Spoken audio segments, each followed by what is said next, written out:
Scalar vector triple product करना है और उसको ऐड कर देना है सेम साइक्लिक ऑर्डर में, तो वो हमेशा क्या हो जाता है, 0। इसको आप लिखोगे a dot C times of b minus a dot b times of c। ये हो जाएगा b dot a times of c minus b dot c times of a, और ये हो जाएगा c dot b times of a minus c dot a times of b, और alternate सब क्या हो जाएंगे, कैंसिल आउट। ये समझ में आ रहा होगा सबको, और ये रिजल्ट क्या आ जाएगा, 0। तो आज के बाद ये ध्यान रखिएगा, for non zero vectors a b and c, a cross b cross c plus b cross c cross a, same cyclic sense, c cross a cross b is always equal to 0। इसीलिए question मैंने करवाया है। बात समझ में आ गई कि नहीं आ गई? मतलब अगर सेम साइक्लिक सेंस में 3 वेक्टर हो और तीनों का वेक्टर ट्रिपल प्रोडक्ट हो, तो उसका सम हमेशा क्या हो जाता है, 0। समझ में आया बात सबको? सेम सेकंड क्वेश्चन भी प्रूव हो गया होगा, सीधा क्रॉस प्रोडक्ट करोगे, रिजल्ट तो आपने पढ़ा ही है पूरा। तो ये 2 टाइम्स ऑफ वेक्टर ये आ जाएगा।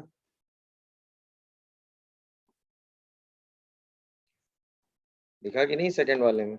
इसमें आप इसको अगर लिखोगे तो क्या लिखोगे, I dot I times of vector A और minus I dot A times of vector I, check करो, plus J dot J times of vector A minus J dot A times of vector J, और K dot K cap times of vector A minus K dot A vector times of K cap. तो ये आई dot आई कितना होता है, 1, तो यह जाएगा 3 times ए vector, और ये होता है आंसर 2 ए वेक्टर रहता है, क्योंकि हमें ये पता होता है ना, किसी वेक्टर ए को आप ये लिख सकते हो ना, A dot I cap times I cap, A dot J cap times J cap, और ए डॉट के कैप टाइम्स के। ये मैंने लिखवाया है आपको एक जगह, याद है? Yes sir. बस डायरेक्ट वो वेक्टर 2 ए हो जाता है।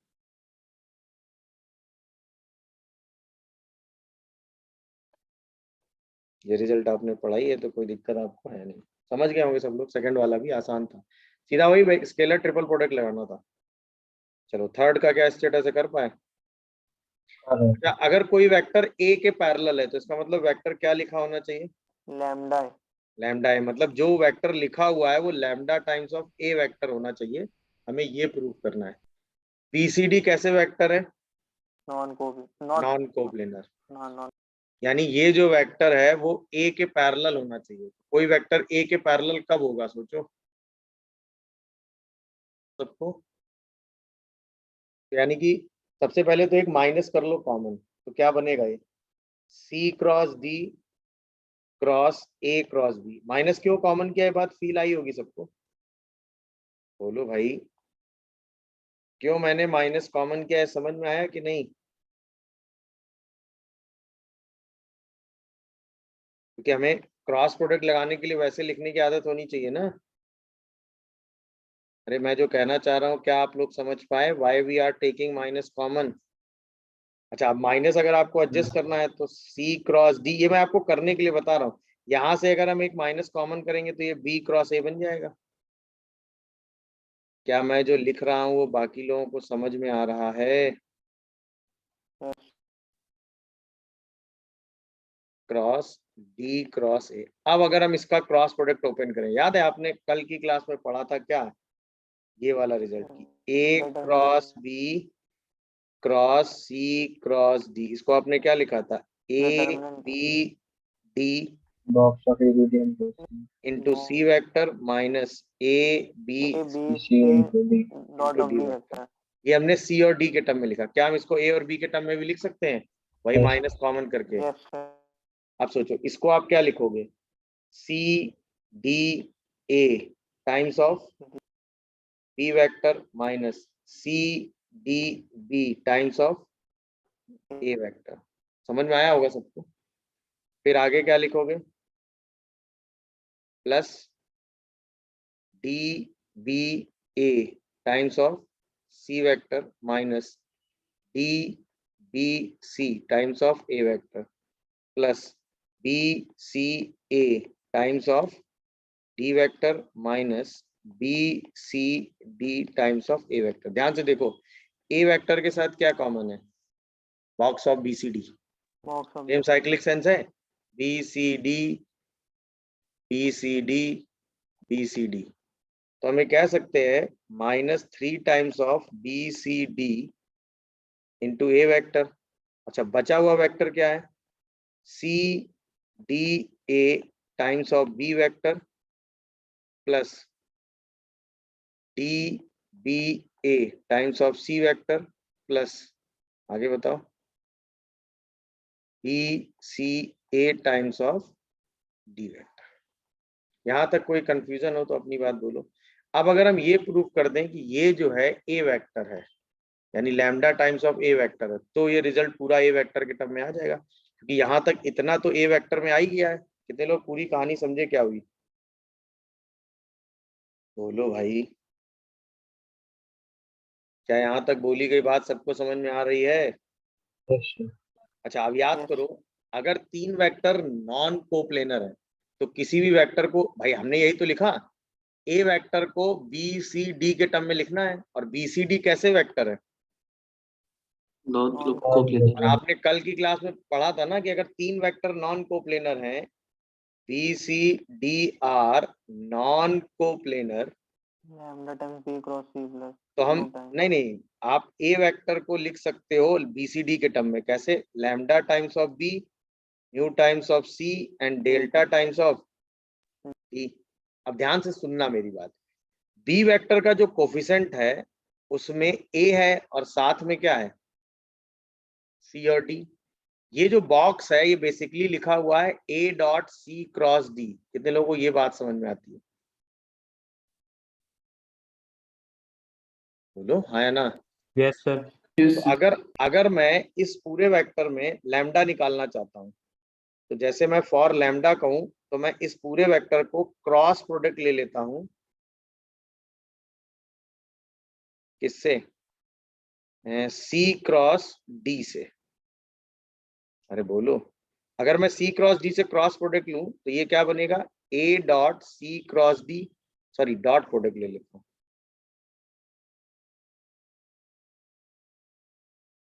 और यहां पर सिर्फ लैम्डा टाइम्स ऑफ क्या आएगा?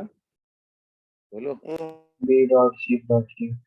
B dot C cross D. कितने लोग ये बात समझ रहे हो? तो यहां से लैम्डा की वैल्यू कितनी आ जाएगी? Box of A C D. Box of A C D upon box of B C D. B C D. B C same as mu. बताओ कितना आएगा? सोचो, म्यू के लिए किससे डॉट प्रोडक्ट लोगे? Box of A B D upon. Mu के लिए भाई बीसीडी का सेम साइक्लिक सेंस मेंटेन करोगे। बी के लिए सी क्रॉस डी ले लिया, सी के लिए क्या लोगे? D cross. डी। तो डी क्रॉस बी से बॉक्स प्रोडक्ट लोगे तो क्या आ जाएगा? म्यू। नीचे तो वही आएगा B C D, box of B, और यहाँ पर सी वेक्टर और आएगा, तो C dot D cross B तो आएगा C dot D cross B. बोलो भाई, तो ये क्या बनेगा? सी डी बीसीडी तो नीचे ही आ गया, और यहाँ पर क्या डॉट होगा? A dot D cross B. तो क्या ये ए डी बी आएगा? हाँ या ना बोलते जाना। अरे बोलो भाई,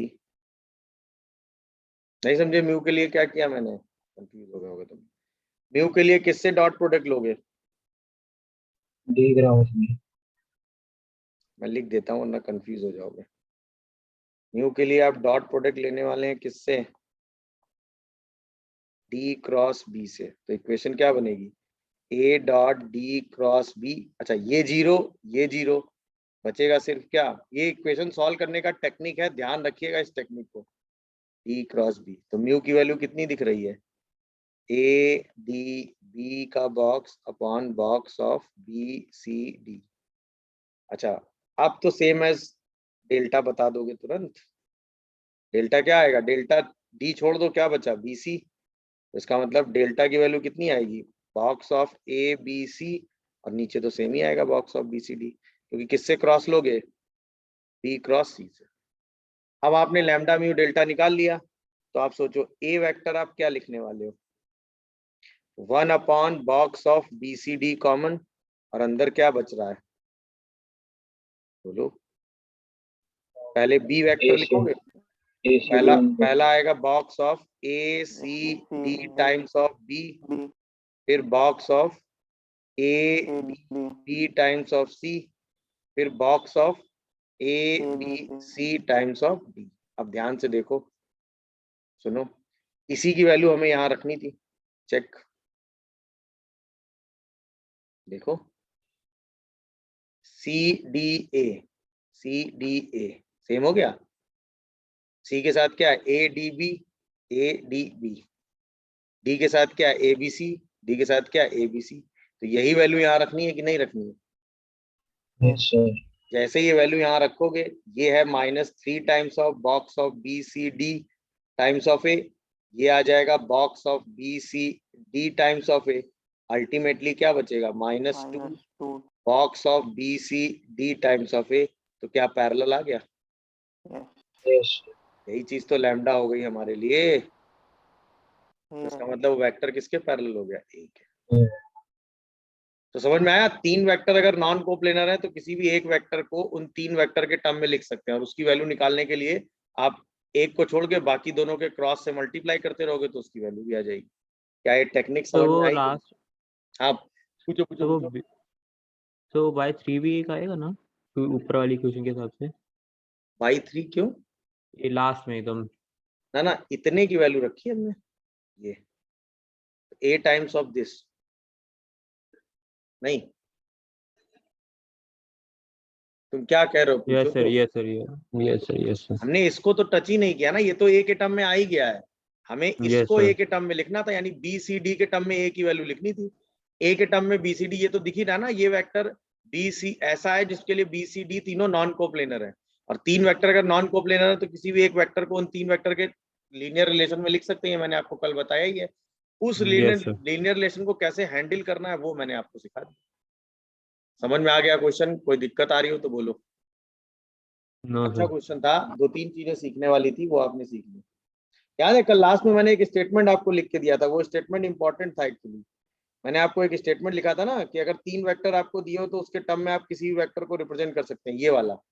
अगर एबीसी 3 नॉन कोप्लेनर वेक्टर हो तो या तो आप ऐसे करके क्वेश्चन सॉल्व करते हो, लैम्डा ए म्यू बी, या फिर lambda times of B cross C, mu times of C cross A, और delta times of A cross B. अब सोचो अगर हमें लैम्डा निकालना हो तो किससे डॉट लेंगे, ए से।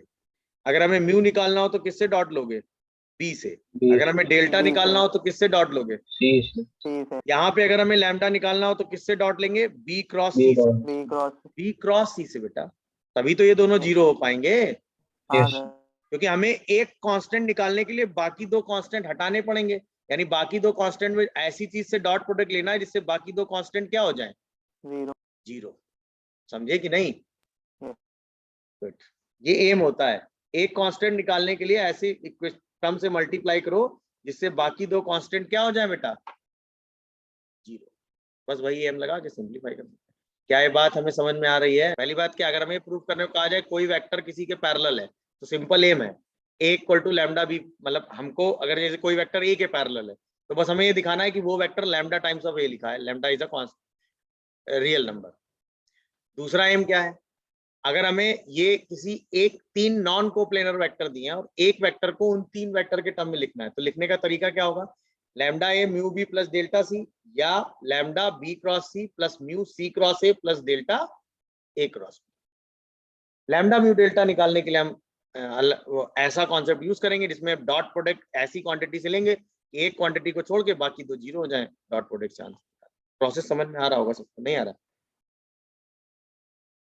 क्लियर हुआ? तो क्वेश्चन का एम समझ में आया भाई सबको? अरे हाँ या ना? यस 3 नॉन जीरो वेक्टर्स, तो box of A cross B, B cross C, C cross A, ये होता है box of A B C का स्क्वायर। ये इंपॉर्टेंट रिजल्ट है actually. A cross B cross C cross A का box product होता है box of A B C का square. A cross A B cross C cross A का जो box product होता है वो होता है box of A B C का स्क्वायर। क्यों? देखो ध्यान से, A cross B cross C cross A का अगर अपने को बॉक्स प्रोडक्ट निकालना है तो अपन ऐसे ही तो लिखने वाले हैं A cross B dot B cross C cross A. ये बात कितने लोग समझ पाए? Yes, sir. अच्छा, इन ये क्रॉस प्रोडक्ट चार वेक्टर का लिखना हमने सीखा ही है। ए क्रॉस बी को अगर अपन लिखना चाह रहे हैं तो क्या लिखेंगे बताओ? B C A A times of into C C the vector. Box minus B C A का बॉक्स ना भाई, हाँ Yes, into C vector times of C C vector. Minus minus B C C times of A. अच्छा, B C सी की value क्या हो गई? 0 0. अच्छा, वेरी गुड। अब इसमें जैसे ही ए से डॉट लोगे तो ये बन गया ए बी सी का बॉक्स और ये बन गया बी सी ए का बॉक्स। तो टोटल क्या बन गया? ए बी सी के बॉक्स का स्क्वायर। कितने लोग ये बात समझ रहे हो भाई? ये कैसे हुआ ये दिखा, ये वाला स्टेप, ये नहीं फील आया भाई? यहाँ पे आप क्या करोगे? बी सी ए बाहर करोगे और यहाँ पे क्या आएगा? A cross B dot dot C और A cross B dot C को ही आप क्या बोलते हैं? Box of A, B. तो अब जब भी आपको A cross B cross C cross A का बॉक्स प्रोडक्ट मिलेगा आप उसको सीधा उठा के क्या लिख दोगे? बॉक्स ऑफ एबीसी का स्क्वायर। और ये बहुत इंपॉर्टेंट रिजल्ट है, समझ रहे हो? A cross B cross C cross A का स्क्वायर क्या होगा? बॉक्स ऑफ एबीसी का होल स्क्वायर। अब क्वेश्चन सॉल्व करना शुरू करो। एंगल बाइसेक्टर मैंने वेक्टर ए और वेक्टर बी का बताया, ये A cap plus B cap upon mod of A cap plus B cap. याद है ये? नहीं याद है सर। बस। और mod of A cap plus B cap क्या होता है? 2 cos Theta by theta by. Theta by 2 यहाँ पे थीटा क्या होता है? Angle between A and A and B B vector. बस। अब क्वेश्चन 2 लाइन का है, खत्म हो गया, देख लो। अगर आपको इतनी इंफॉर्मेशन कनेक्शन में पता है तो क्वेश्चन में दम ही नहीं है, फिर तो सीधा सीधा एकदम क्वेश्चन पढ़ते चले जाओ, आंसर निकालिए। What is box of ABC square? को याद दिलाएगा? ए प्लस बी Matrix होती है वो। सी प्लस ए का अच्छा, whole. Box of AB square भूल गए? A dot A dot B A dot Yes, C sir. B dot A B dot B dot C dot A C dot B C dot C. अरे हाँ है ना? ये पता नहीं क्या बताने लगे थे शिवांश तुम। भाई साहब कहाँ से तुम पढ़ाई करते हो यार? याद आया? ये लिखवाया है मैंने। Yes sir yes sir. वैसे चीजें भूलने की जरूरत नहीं है अपने को, इन्हीं सब चीजों का तो यूज होना है इधर। नोट कर लिया जो लिखा है? आप इस क्वेश्चन को पढ़ना शुरू करो। 2 चीजें बस इस क्वेश्चन में यूज होनी है। मेरा पहला सवाल, ये तो देखते ही कर लोगे, x cross y cross z और z क्रॉस x की वैल्यू क्या होगी? Quick. z cross x whole that is box of x y z का होल अच्छा, x y z वेक्टर क्या है? Angle bisector vector. x किसका एंगल बाइसेक्टर है? a और b अल्फा बीटा अल्फा का। अच्छा, ये रहा a कैप, ये रहा b कैप, तो हम x लिखना सीख लेते हैं। सेम एज हम क्या लिख देंगे? ये अल्फा हो गया। तो ये जो x वेक्टर आएगा, ये x वेक्टर क्या आएगा बताएगा कोई? a cap plus b cap upon 2 cos alpha by theta alpha by 2। Alpha same as y vector क्या आएगा? b cap plus c cap upon 2 times cos beta by cos 2 theta by cos 2। Very good. Same z cap, z vector क्या आएगा? c cap plus a cap upon 2 times cos gamma by gamma by 2। अब ये value उठा के रख दो, तो ये आएगा a cap plus b cap plus c cap plus a cap, इसका स्क्वायर। और पूरे से बाहर क्या आ जाएगा? 2 स्क्वायर मतलब 4 into 4 into 4 cos square alpha by 2, cos square beta by 2 and cos square gamma by 2। ये बात कितने लोग समझे जो लिख दी मैंने? अरे हाँ या ना, बोलते जाओ भाई। अब सोचो, ये आपने कल पढ़ा था, a plus B, B plus C, C plus A का बॉक्स क्या होता है? Box of A B two times of Box of AB. इसका क्या करना है आपने? Whole स्क्वायर और बाहर क्या आ रहा है? 4 इंटू 4 इंटू 4, ये उड़ के ऊपर आ गया। Sec square alpha by 2, sec square beta by 2, sec square 2 into 2 4 cancel, तो आंसर क्या आ गया? 1/16। 15 box of A cap B cap C cap का square, sec square alpha by 2, sec square beta by 2, sec square. देखो ये proof करना था कि नहीं? देखा, 2 लाइन का क्वेश्चन था, बस 2 इंफॉर्मेशन चाहिए थी। पहली की ये इसके बराबर होता है, दूसरी की एंगल बाइसेक्टर ये होता है, बस वही दोनों वैल्यू रखी। इस a plus B, B plus C का बॉक्स 2 टाइम्स ऑफ एबीसी होता ही है, सीधा सिंप्लीफाई मारा, आंसर आ गया। कितने लोगों को समझ आया भाई कैलकुलेशन? क्वेश्चन में कतई दम नहीं थी, बट डराने के लिए बहुत सारी इंफॉर्मेशन थी। अगर आपने वेक्टर्स को ढंग से समझा है, क्या चीज क्या होती है पता है, तो 2 लाइन में आप सीधा आंसर लिख दो। मिलाया भाई? Yes sir. गुड। अब देखो, क्वेश्चन को जब लिंक करना शुरू करोगे तो a डॉट एक्स की वैल्यू कांस्टेंट दे रखी है। ऐसे हो सकता है b डॉट एक्स दे रखा होता, नहीं बोलो। बट इस क्वेश्चन में a डॉट क्या दे रखा है? x। अच्छा, a और b गिवन वेक्टर है। a और b कैसे वेक्टर है? गिवन वेक्टर है। हमें a डॉट एक्स दे रखा है, तो a डॉट एक्स दे रखा है तो क्या करेंगे वो, b डॉट एक्स दे रखा है तो क्या करेंगे वो, हम दोनों बात कर लेंगे। तो हमें पहले a डॉट एक्स दे रखा है c, a डॉट एक्स दे रखा है कांस्टेंट c, और हमें एक इक्वेशन दे रखी है a cross x vector equal to b vector. तो हम क्या करेंगे, इस पूरी इक्वेशन में हम क्रॉस प्रोडक्ट लेंगे, इससे a से। why we are taking cross product with a? because we have to given a dot x। देखो हमारे पास 2 रास्ते, या तो हम a से क्रॉस लें या हम किससे क्रॉस लें, b से। इस केस में किससे क्रॉस लेंगे? a से। क्यों a से क्रॉस लेंगे? क्योंकि हमको किसकी वैल्यू दे रखी है, तो हमें x तुरंत निकल के मिल जाएगा। अब लो जरा cross, a cross x is equal to a cross b। अच्छा, a और b जब दिए होंगे तो a क्रॉस b निकालने में कोई दिक्कत नहीं है। a क्रॉस a क्या होगा? a dot x times of a vector minus a dot a times of x vector equal to a cross b। क्या हमें x वेक्टर डायरेक्ट मिल गया? बोलो। a डॉट x क्वेश्चन में दे ही रखा है, माइनस a क्रॉस b अपने को निकाल ही लेना है, और डिवाइड किससे कर देना है? Mod a square. कितने लोगों को ये लॉजिक समझ आया? Why we are taking the cross product with a? अरे हाँ है ना।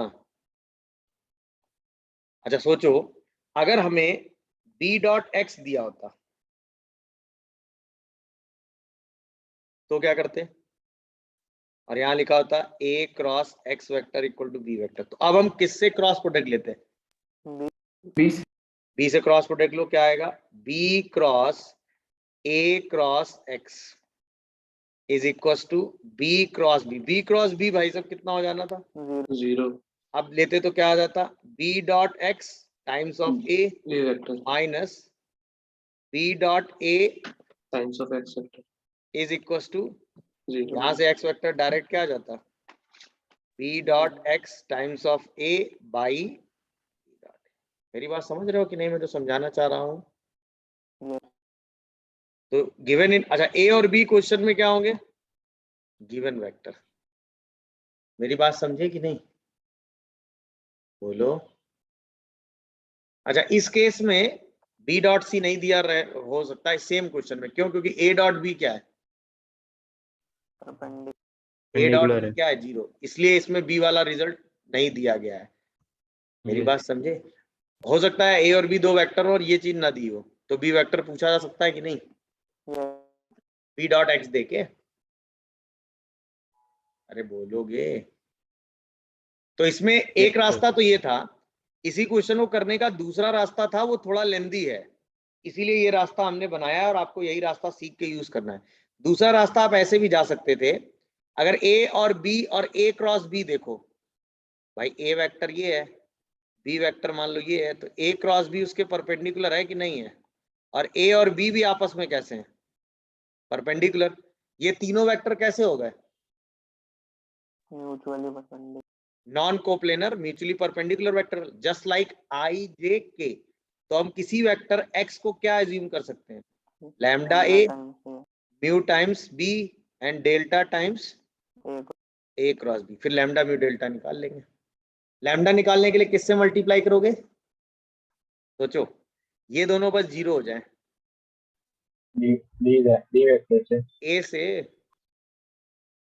ए से डॉट प्रोडक्ट ले लो।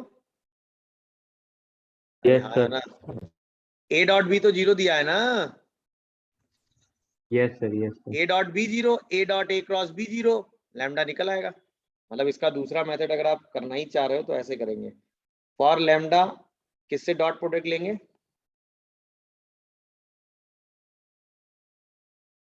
विद ए वेक्टर, तो x dot A equal to lambda times of mod A square. तो लैम्डा की वैल्यू देखो वही आ गई, a डॉट X times of mod A square, यही मैंने अभी यहाँ भी लिखी थी, दिखा, देखो लैम्डा यही तो आ रहा है। अच्छा, यस म्यू के सर, लिए क्या करोगे, किससे डॉट लोगे, बी से। With B. अब सोचो, बी से डॉट लो, X dot B is equal to mu B, mu mod B square, और म्यू आ जाएगा और अपॉन डेल्टा के लिए बी कर किससे देंगे, डॉट लोगे, और डेल्टा के लिए ए क्रॉस बी। हाँ सर एक क्रॉस बी ले लेंगे। बट ये थोड़ा लेंदी लग रहा है कि नहीं, ये बताओ। अरे हाँ या ना, बोलो, और फिर सिंपलीफाई करके आंसर लिख देंगे। नहीं तो आया सर समझ में, बी, हाँ तो पूछो। सर जो आपने अभी आंसर लिखा था उसमें तो बी आ भी नहीं रहा है। अरे फिर उसमें यहाँ ए क्रॉस बी की जगह वो ए क्रॉस बी का स्क्वायर भी तो आएगा, फिर बी वेक्टर और ए क्रॉस बी वेक्टर को सिंपलीफाई करेंगे तो ये रिजल्ट आ जाएगा। अभी तो आगे तो वैल्यू निकाल के रख के फिर सिंपलीफाई करके ये आंसर मैच कराना पड़ेगा ना, नहीं ठीक नहीं रहा वो आंसर, क्या, पता नहीं सिंपलीफाई नहीं हो लग रहा मेरे को, होगा पा रहा है। करोगे तो आ जाएगा, कॉपी पेन चलाओगे थोड़ी देर तो आ जाएगा, ठीक है, थोड़ा कॉपी पेन चलाओगे तो आ जाएगा।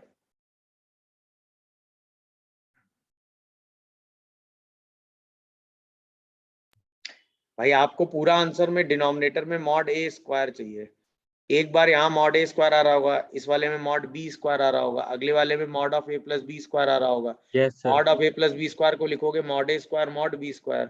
अरे हाँ या ना, यस सर। फिर उसके बाद वैल्यू रख के सिंप्लीफाई करोगे, पूरा सिंप्लीफाई करके आंसर लिखोगे तो आ जाएगा लास्ट में, ठीक है, आ जाएगा सर वो, लिखोगे तो। यस वो मैग्नीट्यूड लिखना है क्रॉस बी का हाँ वहाँ पे। वही वो मैग्नीट्यूड करके सिंप्लीफाई करोगे तो यही रिजल्ट बन जाता है, लिखना पड़ेगा, बट ये मेथड लगाने की जरूरत नहीं है। अगर आपको a डॉट एक्स लिखा है तो इसमें किससे डॉट क्रॉस ले लेना है, a से, अगर b डॉट एक्स लिखा है तो किससे क्रॉस ले लेना है, b से। और ये ध्यान रखिएगा, इससे आपका कैलकुलेशन और टाइम दोनों बचते हैं। मेरी बात समझ में आई भाई, मेथड 2 कैसा है, जल्दी, क्योंकि हमें यूज नहीं करना। नहीं करना है। चलो अब आओ जरा, ये वाली चीज, ये वही चीज थी रेसिप्रोकल वेक्टर वाली जो कल मैं पढ़ा बोल रहा था ना, मैंने एक वर्ड यूज किया था ना कल, रेसिप्रोकल वेक्टर, याद है, ये वही लिखा है, सारी प्रॉपर्टीज के साथ ये रेसिप्रोकल वेक्टर ही लिखा हुआ है। अगर एबीसी तीन नॉन कोप्लेनर वेक्टर्स होते हैं तो A dash B dash C dash क्या होते हैं, reciprocal vectors for A B and C is A dash B dash and C dash. जहाँ पे ए डैश का मतलब क्या होता है, B cross C upon box of A B C. B dash का मतलब C cross A upon box A B C. C dash का मतलब A cross B upon box A B सी। अगर एबीसी नॉन कोप्लेनर है तो ये तीनों vector भी नॉन कोप्लेनर होंगे। क्यों होंगे नॉन कोप्लेनर, कोई बताएगा मुझे? तीन वेक्टर नॉन कोप्लेनर कब होते हैं? जब उनका बॉक्स प्रोडक्ट जीरो ना हो। नॉन जीरो जब उनका बॉक्स प्रोडक्ट जीरो ना हो। अब सोचो, क्या बॉक्स ऑफ एबीसी जीरो है? नहीं ना, क्योंकि नहीं है एबीसी सर, कैसे वेक्टर है। Non coplanar. अब हमें निकालना है box of A dash, box of B dash, box of C dash. ये रिजल्ट आ गया box of A B C का cube into box of B cross C cross A cross B. बोलो भाई। और आपने आज की क्लास में पढ़ा है ये वैल्यू किसके बराबर होती है? Box of A B C का स्क्वायर, और ये क्या लिखा हुआ, box of A B C का क्यूब। अल्टीमेटली आ गया box of A B C, जो कि क्या होता है, नॉन जीरो। इसका मतलब A dash B dash C dash बी कैसे वेक्टर है? कितने लोगों को समझ आया भाई? ये कैसे? क्या बेटा पूछो, तुम अपनी बात पूछो, जी। बता दे। हाँ। प्रूफ और एक बार वापस समझा दीजिए। एबीसी कैसे वेक्टर है? Non coplanar. नॉन उनका box coplanar. Not equal to zero. Non Non zero zero। होगा। यानी अगर हमें प्रूव करना हो तीन वेक्टर नॉन कोप्लेनर है तो हम ये प्रूव करते हैं कि तीनों वेक्टर का बॉक्स प्रोडक्ट क्या है, नॉन जीरो। अब हमें प्रूव करना है तीन वेक्टर नॉन कोप्लेनर है तो तीनों का बॉक्स प्रोडक्ट ले लो। A dash B dash C dash दिया हुआ है, लैम्डा तीनों से कॉमन आएगा तो लैम्डा क्यूब बाहर आ जाएगा, बचेगा B cross C cross A cross B का बॉक्स प्रोडक्ट। आज की क्लास में हमने पढ़ा है ये A cross B cross C cross A का बॉक्स प्रोडक्ट होता है एबीसी के बॉक्स प्रोडक्ट का स्क्वायर, एबीसी का क्यूब कैंसिल 1 अपॉन एबीसी, और ये नॉन जीरो है ही। इसका मतलब पूरी वैल्यू नॉन जीरो हुई तो ये कैसे वेक्टर हो गए, नॉन कोप्लेनर। Non coplanar. अब बताओ A dot A B dot B dash C dot 1 है। ए का जैसे ही ए से डॉट लोगे तो एबीसी बाई एबीसी 1 आ जाएगा। Yes sir. बी का बी से डॉट लोगे तो 1 आएगा, सी का सी से डॉट लोगे 1 आएगा, ये तो प्रूफ कर ही लोगे। अच्छा ए डॉट, अच्छा ए के अलावा अगर ए का डॉट इन दोनों से लोगे तो जीरो आ जाएगा क्योंकि दोनों में ए आ रहा है। यस। इसका मतलब A dot B dash A dot C dash, B dot A dash B dot C dash, C dot B dash C dot A dash क्या हो जाएगा? ये दिखा कि नहीं ये दोनों प्रॉपर्टी? इसमें से किसी को कोई दिक्कत या डाउट आ रहा हो तो अपनी बात बोल सकते हो अभी तुरंत, बोलो भाई। इसमें किसी को कोई दिक्कत आ रही है तो अपनी बात बोल सकते हो अभी तुरंत। ये दोनों प्रॉपर्टी दिखी? अच्छा ए क्रॉस ए डैश निकालो जरा, ये जीरो आएगा? बोलो। A cross A dash, B cross B dash और सी क्रॉस सी डैश, सोचना जरा। A cross B cross C, B cross C cross A, C cross A cross B upon box of ABC. ये value आज की class में हमने proof की है जीरो। अरे हाँ यार ना, एबीसी तीन वेक्टर का vector product same cyclic sense में जीरो होता है। कितने लोग ये सब बात समझ रहे हो, बोलो भाई। यस। Yes sir. कोई दिक्कत आ रही हो तो बताओ। क्या ये बात समझ पाए? यस।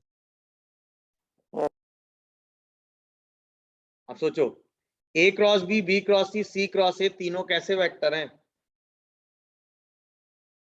Non coplanar. तो किसी वेक्टर आर को तीनों वेक्टर के टर्म में लिख सकते हो। अब ये दोनों रिजल्ट तो घर में प्रूव कर लोगे ना, या मैं करूं? एक बार प्रूव करना फिर मुझे बताना। यस।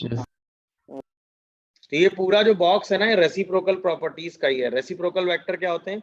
अगर एबीसी तीन वेक्टर हैं तो A dash B dash C dash are the reciprocal vector where A dash is B cross C upon box ABC, box of B dash is B छोड़ के बाकी दोनों, C cross A by box ABC, C dash A cross B by box ABC, है ना। A का A dash से dot, B का B dash से डॉट, सी का सी डैश से डॉट 1 होता है, उसके अलावा से डॉट 0 होता है। ये नॉन कोप्लेनर तो ये भी नॉन कोप्लेनर होते हैं। मेजर यही दो रिजल्ट यूज होते हैं।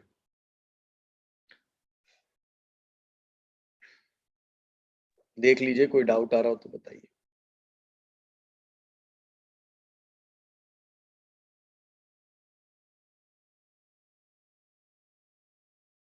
डन।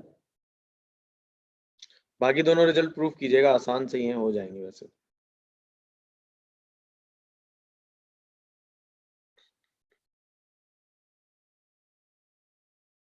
कर लोगे, मैं करूं कुछ? अगला क्वेश्चन दूं, लास्ट वाला। सर वो रेसिप्रोकल वेक्टर समझा दीजिए क्या था। मतलब A dash B dash C dash is called reciprocal vectors for ABC. Theory है जहां पे A dash B dash C dash का मतलब क्या होता है वो बताया गया। मतलब ए बी सी तीन नॉन कोप्लेनर के रेफरेंस में तीन वेक्टर लिखेगा। ये तीनों Yes, sir. वेक्टर्स का नाम दिया गया रेसिप्रोकल वेक्टर फॉर एबीसी। जहाँ पे ए डैश वेक्टर क्या होता है, B cross C by box ABC. B dash vector क्या होता है, C cross A by box ABC. C dash vector क्या होता है, A cross B by box ABC. बस ये बनाए गए हैं तीन वेक्टर। ए बी सी तीन वेक्टर अगर है नॉन कोप्लेनर तो उनके रेफरेंस में तीन vector A cross B cross C cross A बनाए गए हैं, जो कि ये होते हैं। और वैसे भी तीन वेक्टर अगर नॉन कोप्लेनर आप खींच दो, ये तीन वेक्टर नॉन कोप्लेनर है, मान लो ए और बी एक ही प्लेन पे है, सी उसके प्लेन किसी और प्लेन पे है जो इस पेज पे नहीं है, इस पेज के ऊपर या नीचे किसी प्लेन पे है। तो सोचो ए क्रॉस बी इस प्लेन के परपेंडिकुलर होगा, बी क्रॉस सी बी और सी वाले प्लेन के परपेंडिकुलर होगा, सी क्रॉस ए सी और ए वाले प्लेन के परपेंडिकुलर होगा। तो इसका मतलब ए क्रॉस बी क्रॉस सी और सी क्रॉस ए जो वेक्टर आएंगे वो तीनों भी नॉन कोप्लेनर आएंगे कि नहीं आएंगे? Yes sir. इसीलिए तो वो वही चीज आप ज्योमेट्री से भी देख सकते थे कि A dash B dash C dash are non coplanar. अगर A B C non coplanar है तो हाँ पूछो। सर एक बार एक और चीज पूछनी है सर, नॉन कोप्लेनर उसको भी बोलेंगे कि जैसे अगर ए और बी दो जैसे वेक्टर हमेशा परपेंडिकुलर सेम है। प्लेन पे होते हैं, ध्यान रखना। हाँ आगे बात हाँ बताओ। ये दो मान लीजिए सेम प्लेन पे हैं, पर एक पैरेलल है मान लीजिए ए के ऊपर है उसके, तो ये नहीं, तीनों कोप्लेनर होंगे। जैसे ये दो वेक्टर ए और बी एक ही प्लेन पे हैं और अगला बोलना क्या चाह रहे पर हो, ए इसी के ऊपर पैरेलल में है, तो अलग पर प्लेन ऊपर पे आ है। गया, अलग प्लेन पे आ गया हाँ ना, अलग प्लेन पे आ गया ना। तीनों वेक्टर एक प्लेन पे नहीं आए ना फिर से। सर इसका इसका बताइए, यही जो प्रॉपर्टी अभी बोल रहे थे इसमें कहाँ प्रूफ हो रही है? कौन सी प्रॉपर्टी? एक इसमें ए क्रॉस बी और ए क्रॉस सी, तो ए क्रॉस सी और बी क्रॉस सी दोनों सेम ही प्लेन में जा रहे हैं। जनाब ये जो हमने रिजल्ट लिखा था ये वाला, उसमें याद है तुमको एबीसी तीन नॉन जीरो कोप्लेनर वेक्टर से, याद आया कुछ? हाँ तो नॉन जीरो तो है ये। अरे सुन तो लो, ये दो पैरेलल लिए हो हाँ सर। तुम कि नहीं? पैरेलल वेक्टर का क्रॉस प्रोडक्ट क्या होता है, जीरो वेक्टर होता है।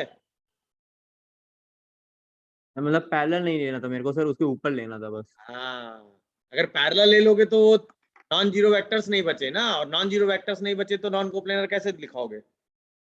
हाँ नहीं, तब भी पर नहीं समझ आ रहा सर। क्या नहीं समझ पा रहे हो इसके अलावा? उसके ऊपर ही, मतलब पैरेलल नहीं बोलना था, उसके ऊपर बोलना था, उसी के मतलब प्लेन अब के पैरेलल पैरेलल वेक्टर उसके। ले लो, ये लो। हम्म। आप तो ले लो, एक वेक्टर ये एक वेक्टर ये, दोनों का क्रॉस प्रोडक्ट क्या होगा? ये दोनों वेक्टर तो एक ऊपर को प्लेन जा पे रहा है होंगे मान ना, लीजिए। उस प्लेन के परपेंडिकुलर।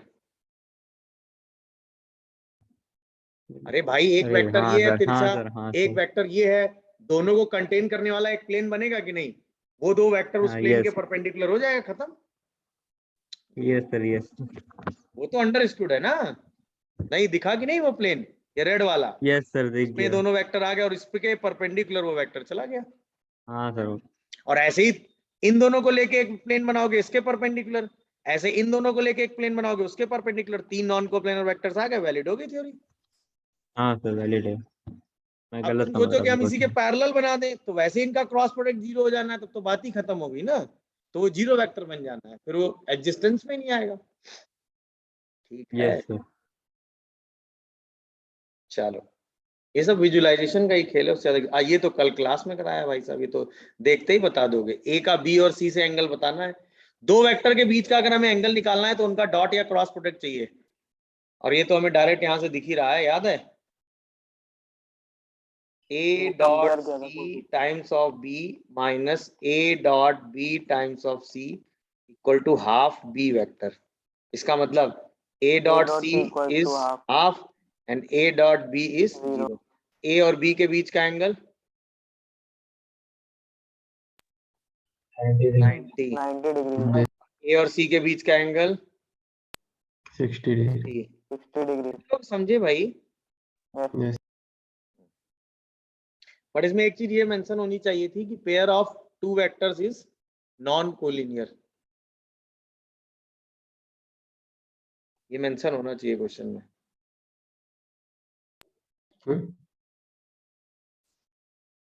क्या ऐसा क्यों मेंशन होना चाहिए? अरे भाई साहब, नॉन कोलिनियर नहीं होंगे तो कोफिशिएंट कंपेयर कैसे करोगे? भूल गए पूरी थ्योरी? अगर ये दोनों वेक्टर नॉन कोलिनियर नहीं होंगे तो कोफिशिएंट जीरो कैसे करोगे? Yes sir. भाई ये तो अंडरस्टूड है ना, नॉन कोलिनियर नहीं होंगे तो कोफिशिएंट कंपेयर ही नहीं हो पाएंगे, तो बात ही खत्म हो गई वहीं से। Yes sir. अगर ये वेक्टर कोलिनियर हो गए तो ये स्टेटमेंट आएगा ही नहीं जो लिखा है मैंने, कोई कोलिनियर हो गए तो इसका मतलब बी को सी कोलिनियर के में टर्म में वो लिख ए पाएंगे। प्लस बी प्लस सी वाला हाँ इक्वल्स हाँ, फिर वो चीज इक्वल लैम्डा जीरो। टाइम्स में चली जाएगी तो वो चीज बनेगी नहीं, इसीलिए ईच पेयर कैसे होने चाहिए थे? नॉन नहीं वो सी को सर लैम्डा भी हो जाएगा, इसलिए नहीं हो पाएगा ना। नॉन कोलिनियर, कोलिनियर हो गए तो वो मतलब लैम्डा टाइम्स हो गया ना, पैरेलल हाँ केस में वही। चल, इसीलिए नॉन कोलिनियर लिखा है ना कंपेयर करने के केस, क्योंकि दो वेक्टर अगर नॉन कोलिनियर है तो lambda A plus mu B plus delta C zero, यानी लैम्डा म्यू डेल्टा जीरो। याद आई थ्योरी? स्टार्टिंग में और लिखा सर है कोलिनियर होते तो बी क्रॉस सी जीरो हो जाता। इसलिए पैरेलल होता तो जीरो हो जाता, बी को सी के टर्म में लिख देते। नहीं अगर बी क्रॉस सी अगर पैरेलल ही आ जा रहे थे, आप कह रहे हैं नॉन कोलिनियर है, तो बी क्रॉस सी जीरो हो जाता, तो ऊपर वाली स्टेटमेंट ही नहीं लिख पाते हम लोग। ठीक है, समझ गए यहाँ तक कहानी? वेक्टर में इससे ज्यादा वेरिएशंस नहीं आते हैं, ठीक है ना? मैक्सिमम थ्योरी है, कुछ कुछ जो पॉइंट छूट रहे थे वो सब इसमें कवर हो गए यहाँ तक। डन, आगे बढ़े। Yes sir. अच्छा 3D का अब हम आते हैं सीधा 3 डायमेंशन में। बेसिक तो वैसे हाँ बेटा पूछो, कोई कुछ कह रहा है? आज वाला लेक्चर दे देंगे, बीच का कुछ पोर्शन छूट गया था, डिस्कनेक्ट हो गए थे यार हम तो रोज का ही दे रहे हैं, तो आज वाला भी रेक्टेंगल ही सिस्टम हमें पढ़ना है। तो अभी तक हमारे पास एक एक्सिस थी x, एक एक्सिस थी y, अब हमारे पास एक और एक्सिस आएगी क्या? z। देखी rectangle coordinate system x y and z। Total अगर x और y केवल होते तो 4 कोऑर्डिनेट दिख ही रहे थे, z आते ही कितने कोऑर्डिनेट हो गए? 8। 4 आगे वाले 1 2 3 4 और 4 उसके पीछे वाले कौन कौन से? 5 6 7 8। मेरी बात समझे मैं जो समझाना चाह रहा हूं? मतलब 4 प्लस जेड में और 4 माइनस जेड। तो अब देखो पॉइंट क्वाड्रेंट कैसे डिवाइड होते हैं, क्वाड्रेंट ऐसे डिवाइड होते हैं 1 2 3 4 for plus Z, 5 6 7 8 for minus Z. तो इसका मतलब अगर मैं एक्स वाई जेड के हिसाब से चलूं तो जब फर्स्ट क्वाड्रेंट में तीनों प्लस होंगे, अच्छा जेड को हमें प्लस ही रखना है, अगले में एक्स को माइनस वाई को प्लस, अगले में दोनों को माइनस, फिर एक्स को माइनस और वाई को प्लस। फिर 4 क्वाड्रेंट ये होंगे जिसमें जेड माइनस होगा, एक बार एक्स और वाई दोनों प्लस, एक बार एक्स माइनस वाई प्लस, एक बार दोनों माइनस और एक बार X minus Y plus. This is first quadrant, second quadrant, third quadrant, fourth quadrant, fifth quadrant, sixth quadrant, seventh quadrant and eighth quadrant. Last वाले में प्लस होगा ना, एट्थ क्वाड्रेंट, फोर्थ और फिफ्थ में आपने रिपीट कर हाँ दिया। एट्थ वाले में प्लस एक्स। अच्छा उल्टा लिख दिया ना, नहीं एट था उल्टा ये प्लस ये माइनस, और फोर्थ और फोर्थ उसमें वाला ठीक है भाई, ठीक, अभी ठीक है, देखो सही। क्या हमें आठों क्वाड्रेंट दिखे? हमें 3D में आठों क्वाड्रेंट फील आए कि नहीं? इंपॉर्टेंट बात ये है। यस सर 1 के पीछे कौन सा क्वाड्रेंट आता है? 5th। अब जैसे आपको पॉइंट दिया होगा तो एक्स वाई जेड देखकर आप ये बता सकते हो कि आपका पॉइंट किस क्वाड्रेंट में है। एक्स वाई जेड देखकर क्या हम क्वाड्रेंट डिसाइड कर पाएंगे भाई? यस सर तो अगर फर्स्ट क्वाड्रेंट है तो एक्स वाई जेड सब पॉजिटिव, ये है फर्स्ट क्वाड्रेंट। सेकेंड क्वाड्रेंट है तो एक्स निगेटिव, वाई और जेड पॉजिटिव। थर्ड क्वाड्रेंट है तो X negative, Y negative, Z positive. Fourth quadrant है तो X positive, Y negative, Z positive. Fifth quadrant है तो एक्स और Y positive, Z negative. Six quadrant है तो X negative, Y positive, Z negative. दिख रहा है कि नहीं? फिर seventh quadrant X Y Z सब negative. Eighth quadrant X positive, Y negative, Z भी निगेटिव। कितने लोग समझ गए भाई? Seventh quadrant X Y Z सब निगेटिव। मेरी बात समझे? अब पॉइंट देखकर फील आया कहां पे कौन सा क्वाड्रेंट में कौन सा पॉइंट होगा, बताओ। यस देख लो, कोई डाउट आ रहा हो तो बताओ।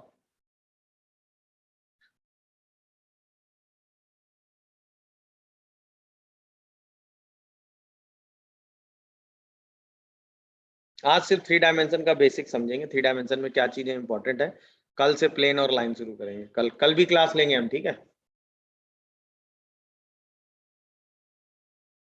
आज की क्लास थोड़ी कम लेंगे। फिर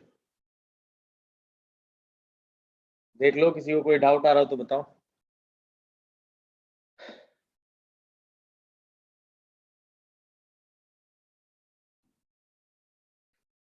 सर फ्राइडे को लेंगे कल थर्सडे, फ्राइडे को हम नहीं लेंगे। फ्राइडे को हमारी क्लास है ना, फ्राइडे नहीं।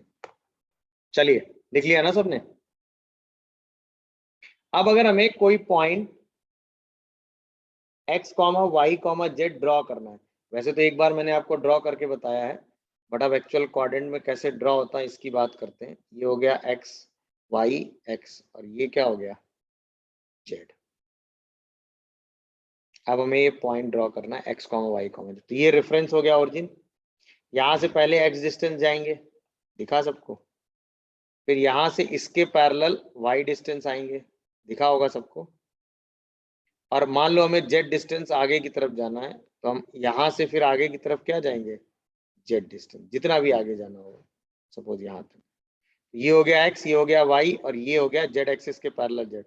This point P is called x comma y comma z। Feel आया होगा सबको? x y z दिखा 3D में कि नहीं? दिख गया ये हो गया x, ये हो गया y और z के पैरेलल गए z। तो ये वाला एक्चुअली हम इस प्लेन के ऊपर की तरफ आए हैं, समझ रहे हो? 3D में। यस सर वैसे डायग्राम जैसे बना है वैसे दिख रहा होगा कि ऊपर की तरफ आ रहा है, नहीं? यस तो पॉइंट P हो गया। अब कुछ जनरल रिजल्ट, जैसे सबसे पहले distance of point P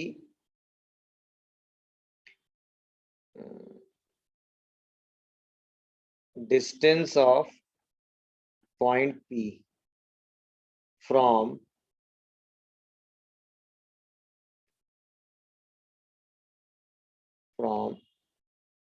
axis। Axis का मतलब x axis, y axis and z axis. तो जो x एक्सिस से डिस्टेंस कितनी है पॉइंट P की? Root under y square plus z square. y axis से डिस्टेंस, y कोऑर्डिनेट छोड़ दो, x square plus z square.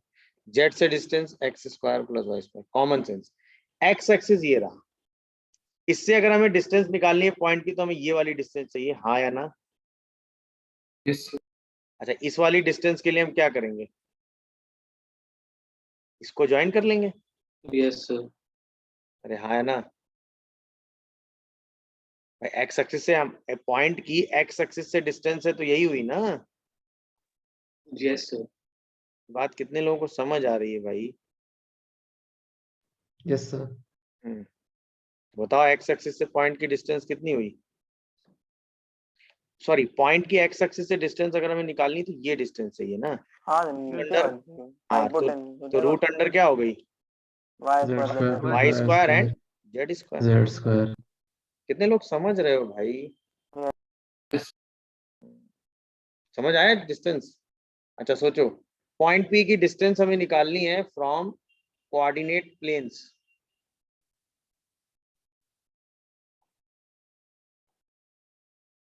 Distance of point P from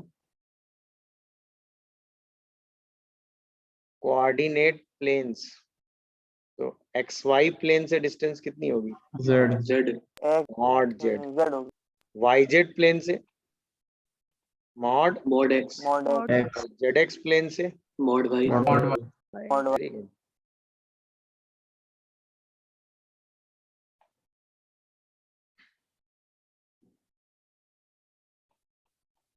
समझ गए? ये तो चीज समझ में आ रही होगी भाई। एक्स वाई प्लेन ये रहा, उससे जेड डिस्टेंस पॉइंट ऊपर है।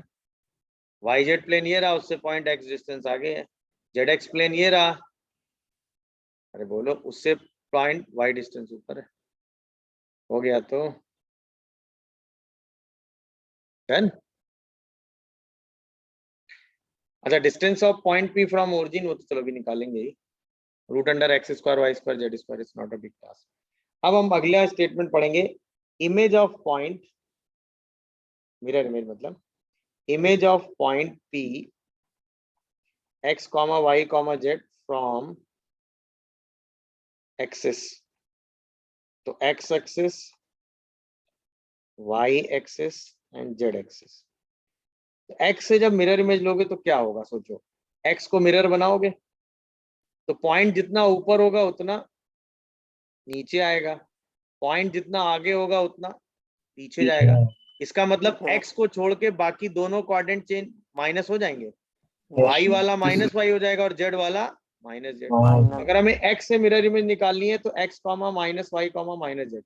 सोचो वाई के लिए क्या करोगे? Minus x y minus z. और जेड के लिए क्या करोगे? Minus x minus y z. मतलब जिस एक्सिस से हमें उसकी इमेज निकालनी है उस कोऑर्डिनेट को छोड़ के बाकी दोनों को क्या कर दो? माइनस। ये बात समझ में आई? ऐसा क्यों कर रहे हैं हम लोग? अरे बोलो यार। यस अब sir. Image of point P x comma Z निकालना है फ्रॉम कोऑर्डिनेट प्लेन। मतलब वही तीनों plane X Y Y Z और Z X. x y minus z X Y plane से कितनी होगी? x y माइनस अच्छा, एक्स वाई में एक्स वाई प्लेन ये रहा, तो पॉइंट जितना आगे उतना ही पीछे चला जाएगा। नहीं, पीछे एक्स हो और वाई को छोड़ के बाकी चेंज कर दो। तो इसका मतलब एक्स और वाई ऐसे ही जेड चेंज कर दो। वाई जेड में क्या करोगे? वाई और जेड ऐसे ही एक्स चेंज कर दो। जेड एक्स में क्या करोगे? एक्स और जेड माइनस ऐसे ही वाई चेंज कर दो। कितने लोगों को समझ आई भाई थ्योरी? अरे हाँ या ना? यस पक्का ना? कोई दिक्कत? सर। एक्सेस वाला केस बता दीजिए। बेटा एक्सिस में जैसे एक्स एक्सिस की डीलिंग करते हैं, ये मिरर है तो इस पॉइंट की इमेज निकालनी, तो पॉइंट जितना ऊपर है उतना नीचे आ जाएगा तो वाई माइनस हो गया। पॉइंट जितना आगे उतना पीछे चला जाएगा तो जेड भी माइनस हो गया। तो एक्स तो सेम ही रहा, x comma minus y comma minus z. Sir इसमें मिरर कहाँ पे है? ये रहा एक्स एक्सिस भाई। एक्स एक्सिस को मिरर बना दो, इस पॉइंट की इमेज देखनी है तो इसका मतलब पॉइंट जितना ऊपर है उतना नीचे दिखने लगेगा। अरे मिरर से पॉइंट कितना ऊपर है? मिरर से, मिरर एक्स एक्सिस है, एक्स चले इसके बाद Yes, वाई sir. के लॉन्ग ऊपर गए ना, तो मिरर के हिसाब से नीचे आ जाओगे। बोलो हाँ या ना? Yes sir. फिर इस मिरर से वाई डिस्टेंस आगे गए तो मिरर के हिसाब से वाई जेड डिस्टेंस पीछे आओगे। तो इसका मतलब ये जो पॉइंट आएगा इसका कोऑर्डिनेट कितना लिखोगे? X comma minus y comma minus z. अब आया समझ में बात? सर मिरर को तो एक बार में प्लेन में रखेंगे, किसी एक्सिस पे कैसे रखेंगे? ये क्यों नहीं रख सकते भाई, ये पूरा लाइन मिरर रखा हुआ है, एक लाइन मिरर है ये, पतला सा, मतलब एक लाइन टाइप मिरर है। ठीक है सर। अरे तुमने वो लाइन मिरर नहीं पढ़ा है क्या, वो जो स्ट्रेट लाइन के केस में? यार अब तुम ऐसे बोलोगे तो कैसे चलेगा, ये लाइन मिरर है, एक लाइट रे आई रिफ्लेक्ट होकर चली गई, भूल गए क्या ये सब? हाँ सर समझ लाइन गया। मिरर भाई, लाइन मिरर, नहीं समझे? हम्म, चलो समझ गए। अब ऐसे मैं पूछूं ओरिजिन के अबाउट इमेज क्या होगा? अब तुम कहोगे माइनस ओरिजिन एक्स पे कैसे मिरर रख -x दोगे? -y अब तुम कहोगे ओरिजिन पे कैसे मिरर, तो ओरिजिन के अबाउट इमेज क्या होगा? Minus x minus minus y -y minus -z z. Minus z. वो तो अब फीलिंग आ गई होगी, उतना तो समझ गए होंगे, समझ गए कि नहीं भाई? नहीं, ये बेसिक थॉट्स हैं जो यूज समझ होंगे। गया सर। हाँ, पॉइंट किस क्वाड्रेंट में, ये फील आ गया, मिरर इमेज का बेसिक थॉट प्रोसेस आ गया। इसके बाद डिस्टेंस फॉर्मूला तो आपने पढ़ा ही है, लिख लिया? मैं हटाऊं इसको? लिख नीचे लिया। वाला दिखाइए। चलो, दो पॉइंट के बीच का डिस्टेंस फॉर्मूला तो पढ़ा है ना? सर ऊपर कर दीजिए थोड़ा। एक second, distance between points A x1 y1 z1 and b x2 y2 z2, ये तो सीधा ही हो गया। क्या हो गया distance? Root under x1 minus x2 का whole square, y1 minus y2 का whole square, z1 minus z2 का होल स्क्वायर। सेम हो गया ना mod of vector A B का मॉड? अरे बोलो, यही तो हुआ ना distance between two Yes. Point? नहीं, अगर 3 डायमेंशन में दो पॉइंट के बीच की डिस्टेंस निकालनी है तो इसको सॉल्व करने का यही तरीका तो होगा। एक पॉइंट ये होगा x1 y1 z1, एक पॉइंट ये होगा x2 y2 z2, दोनों के बीच की डिस्टेंस मतलब इस वेक्टर के बीच की डिस्टेंस ए बी वेक्टर लिख के सिंप्लीफाई सीधा कर देंगे मॉड। ए बी वेक्टर क्या लिखोगे? x2 - x2 minus x1 into I, y2 minus y1 into J, और z2 माइनस z1 इंटू के। ये तो यानी कि जो डिस्टेंस ए बी होगी वो क्या होगी? Mod of A B vector. इसका मतलब वही आ गया, root under x1 minus x2 का whole square, y1 minus y2 का whole square, z1 minus z2 को वेक्टर से कनेक्ट कर दिया मैंने। That is distance between two point. नहीं समझे बाकी लोग?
हाँ भाई, लिख लिया सबने?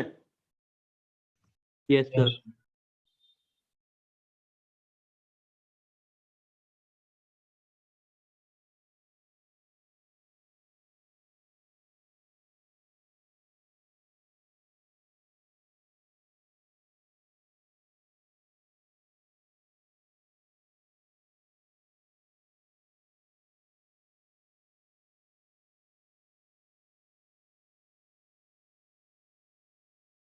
एक सेकेंड,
हाँ भाई लिख लिया, बोलिए जल्दी से। Yes, sir. Yes sir. चलिए, तो यहां तक बात हो गई। अब सेक्शन फॉर्मूला भी आपने पढ़ा था, याद है आपको? वेक्टर के केस में आपने पढ़ा ना, अगर दो पॉइंट ले लूं a x1 y1 z1 और एक पॉइंट b ले लूं x2 y2 z2, तो इसको हम a कैप वेक्टर a और वेक्टर b बोल सकते हैं कि नहीं, याद है? x1 i plus y1 j। अब अगर हम बीच में एक पॉइंट लें c, जो इसको m/n में इंटरनली डिवाइड करता हो, यानी ac by bc is m by n internally, याद आया? तो c पॉइंट को आप क्या लिखोगे, वही same mx2 plus nx1 by m plus n, my2 plus ny1 by m plus n, mz2 plus nz1 by m plus n। ये बात सबको समझ में आ रही है कि नहीं? अब यहीं पे अगर ऐसा हो जाता कि a और b दो पॉइंट होते और अब जो c पॉइंट आता वो उसको एक्सटर्नली डिवाइड करता m/n के रेशियो में, वही a कैप b कैप, मतलब a वेक्टर b वेक्टर से सेम लॉजिक यहाँ भी लग जाता।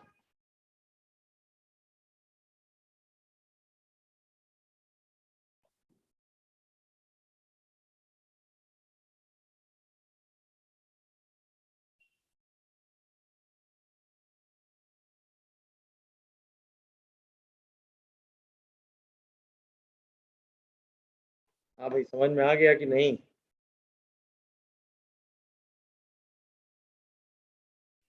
आ गया सर। तो इंटरनल और एक्सटर्नल डिवीजन में सेम पॉइंट लिख लेंगे कि नहीं? कोई दिक्कत किसी को बोलो। No sir. तो चाहे इंटरनली पॉइंट लिखना हो तो भी लिख लोगे, एक्सटर्नली पॉइंट लिखना हो तो भी लिख लोगे। इसमें किसी को कोई कंफ्यूजन या डाउट आ रहा हो तो अपनी बात बोलेगा अभी तुरंत।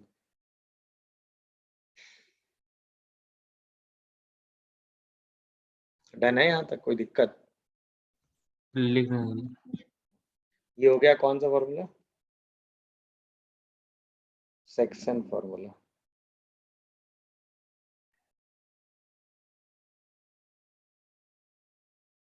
तो क्या इसमें भी वही हार्मोनिक कॉन्जुगेट आ जाएगा कि नहीं? ए और बी दो पॉइंट अगर हम 3D में लें और उसके रेफरेंस में दो पॉइंट सी और डी ले लें जो उसको सेम इंटरनल और एक्सटर्नल रेशियो में डिवाइड करेंगे, तो उन सी और डी पॉइंट को भी हम हार्मोनिक कॉन्जुगेट बोलेंगे, क्योंकि ए सी, ए बी और ए डी तीनों डिस्टेंस किस में आ जाएंगी? Yes, sir. और इंटरनल डिवीजन वही सेम, m को मल्टीप्लाई करेंगे यहाँ से, n को मल्टीप्लाई, दोनों को ऐड कर देंगे। एक्सटर्नल में सेम, m को इससे, n को इससे, और दोनों को सब्ट्रैक्ट कर देंगे। मेरी बात समझे कि नहीं? बोलो। Yes, sir. Yes, sir. वही हो गया ना, ये वेक्टर a लिख दो, ये वेक्टर b लिख दो, तो वही हो जाता है ना, m times b vector n times a vector by m plus n। ये हो जाता है m times b vector n times a vector by m minus n। मेरी बात समझ गए होगे सब लोग? चलिए आगे बढ़े। Yes sir. अब अगर मैं आपसे कहूं एक प्लेन है, प्लेन p इक्वल टू 0, इसकी इक्वेशन हम लिखते हैं ax plus B Y plus C Z plus D equal to 0। ये वाला जो एक्सप्रेशन है ना, वही p होता है, ठीक है? एक प्लेन है p इक्वल टू 0 और एक लाइन सेगमेंट है ज्वाइनिंग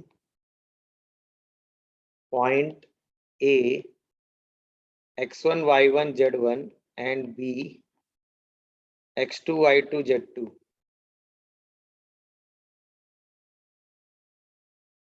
ठीक है, तो सिचुएशन देखो क्या है, एक ये एक बी है। अब ऐसा हो सकता है कि जो प्लेन हो वो इस लाइन सेगमेंट को इंटरनली डिवाइड कर जाए, से ये रहा वो प्लेन जिसकी मैं बात कर रहा हूं, दिखा, और ये रहा वो line segment A B.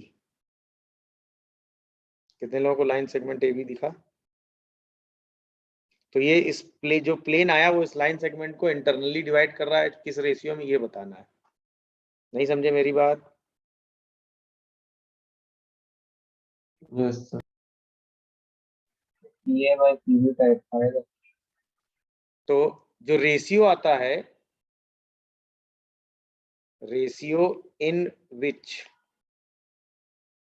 Plane divides A B is minus P A by P B. मतलब एक बार इसमें ए पॉइंट रख दो, एक बार इसमें बी पॉइंट रख दो, दोनों का रेशियो लेके माइनस से मल्टीप्लाई कर दो। अगर माइनस बच गया तो एक्सटर्नल होगा, माइनस नहीं बचा तो। अच्छा, ऐसा क्यों कर रहे हैं उसका लॉजिक समझे। हमें क्या करना है, मान लेना ये इसको m/n में डिवाइड कर रहा है, तो जो सी पॉइंट है वो बेसिकली क्या होगा, mx2 plus nx1 my2 plus ny1 mz2 plus nz1 by m plus n by m plus n by m plus n। ये बात कितने लोग समझ पाए? और ये किस प्लेन पे लाई करेगा? ax plus B Y plus C Z plus D equal to 0 को सेटिस्फाई करेगा। जैसे m कॉमन करोगे तो आएगा ax2 by2 cz2 plus D. n common करोगे तो आएगा ax1 plus by1 plus cz1 plus D equal to 0। तो m बाई n की वैल्यू कितनी आएगी, minus ax1 plus by1 plus cz1 plus d upon ax2 plus by2 plus cz2 plus d. कितने लोग ये बात समझे? यस। तो इसका मतलब वो minus P A by P B तो आ रहा है, हाँ minus P A by P B आ रहा है। प्लेन की इक्वेशन आपको पता होगी, ए और बी दोनों पॉइंट पता होंगे, तो बस रेशियो आप डायरेक्ट लिखोगे minus P A by P B. P expression क्या होगा, A X plus B Y plus C Z plus D equal to 0 करने के बाद जो एक्सप्रेशन बनेगा वो प्लेन हो जाएगा। क्या ये बात आप लोग समझ पा रहे हो? तो किस रेशियो में डिवाइड करेगा ये आप आराम से निकाल दो। अच्छा, अगर माइनस बच गया तो माइनस सिर्फ ये बताता है कि रेशियो इंटरनल नहीं, कैसा है, एक्सटर्नल। और जैसे मान लो माइनस हाफ आया तो रेशियो तो 1:2 है, बट इंटरनल नहीं एक्सटर्नल है। और अगर ये 3/2 आया तो इसका मतलब रेशियो कैसा है, इंटरनल। बस ये अंतर होगा। कितने लोग ये बात समझे भाई?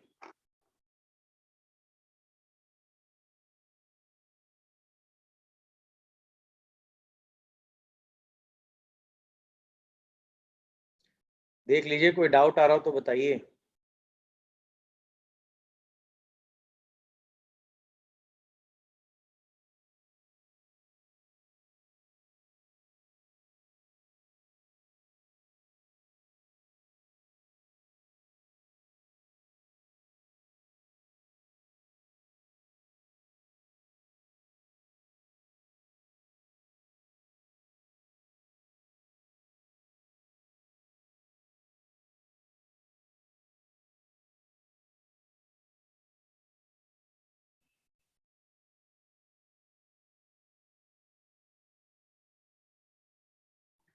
लिख लिया भाई सबने? किसी को कोई कंफ्यूजन हो तो बताएगा वो।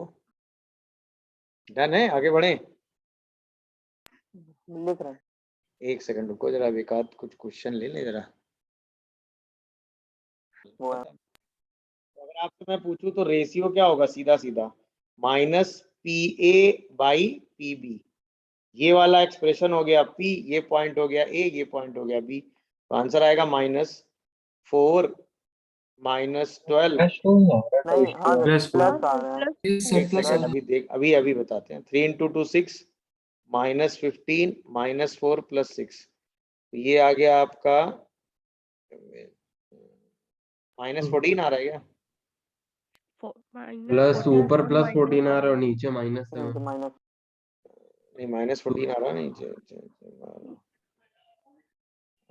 ये 7 आ रहा है इधर माइनस का। आंसर 2:1 आ रहा है अब। Yes sir. Yes sir. तो रेशियो आ रहा है 2:1 और वो भी कैसा? Internal internal. तो पॉइंट का कोऑर्डिनेट बता देंगे कि नहीं? 8/3, 14/3 और 8/3। 2, 4, 16 ए पॉइंट है और बी पॉइंट कितना है? 3, 5, -4। और हमें एक पॉइंट चाहिए सी जो 2:1 में है, तो कितना आएगा? 6 8/3 6 + 2/3 और 10 + 10 4/3 + 4/3 और -8 + 16/3। 8/3 तो आंसर सी पॉइंट कितना आएगा? 8/3, 14/3 एंड 8/3। कितने लोगों को सब समझ आ रहा है भाई? ओके हैं? यस। Yes sir. देख लीजिए, कोई डाउट आ रहा हो तो बता दीजिए तुरंत।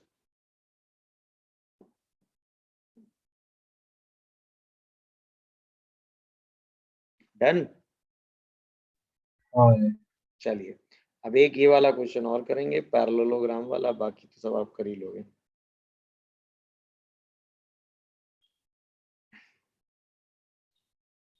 अच्छा, ये सब बताने की जरूरत तो होगी नहीं। अगर पॉइंट एक्स एक्सिस पे लोगे तो पॉइंट का कोऑर्डिनेट क्या लोगे? x, 0, x, 0, वाई एक्सिस पे लोगे तो 0/0 और जेड पे लोगे तो मतलब 0, चाहो तो ये 0, चीज ऐसे बना सकते हो डायग्राम वाइज, अगर चाहोगे तो। ये होगा एक्स वाई जेड और ये हो गया वाई के नीचे वाला पोर्शन, ये हो गया एक्स के इधर वाला पोर्शन, ये हो गया जेड के इधर वाला पोर्शन। ये हो गया एक्स एक्सिस, ये हो गया वाई एक्सिस और ये हो गया जेड एक्सिस। अब अगर आपको पॉइंट यहाँ लेना है तो क्या लोगे? लैम्डा 0, 0। यहाँ लेना है तो 0 म्यू 0। यहाँ लेना है तो 0, 0 डेल्टा। एक्स वाई प्लेन पे लेना है तो lambda mu 0। Y Z plane पे लेना है तो 0 mu delta. Z x plane पे लेना है तो एक्स जेड प्लेन पे तो लैम्डा 0 डेल्टा। कितने लोग ये सब समझ रहे हो? यहाँ लेना है पॉइंट तो 0, 0, 0। In general lambda mu delta. नहीं समझे मैं क्या बोल गया भाई?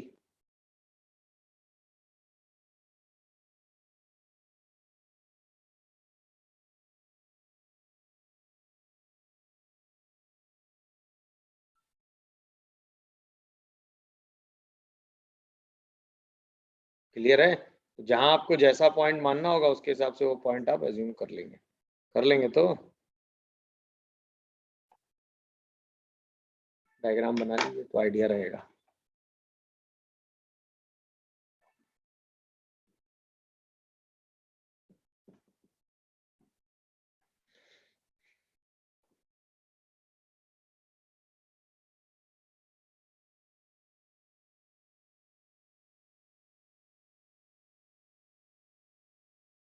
हो गया?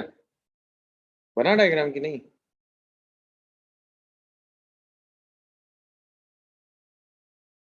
अरे आवाज आ रही मेरी कि नहीं? डायग्राम बन गया? यस अच्छा, अब मैं यही आपसे बोलूं, अगर projection point of P x comma Y comma Z from पहला कोऑर्डिनेट एक्सिस, मतलब x axis Y axis, projection point of P on coordinate axis, x axis, y axis and z axis, and second coordinate plane.